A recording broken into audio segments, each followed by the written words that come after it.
gising ay kakausapin ka.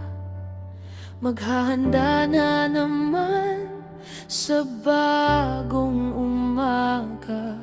Alam kong magiging sapat ang iyong biyaya. Mararanasan ko na naman ang iyong pagpapala.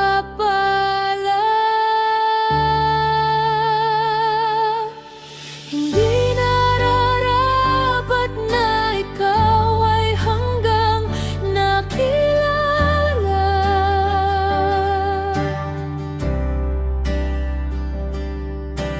Hanggang ngayon ako'y hindi makaniwala.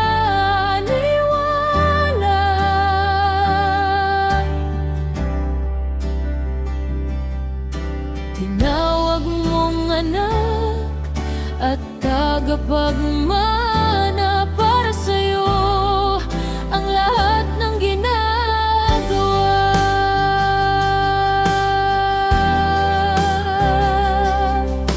Umaga, hapon hanggang gabi, sa lahat ng gagawin ikaw ay mapuri.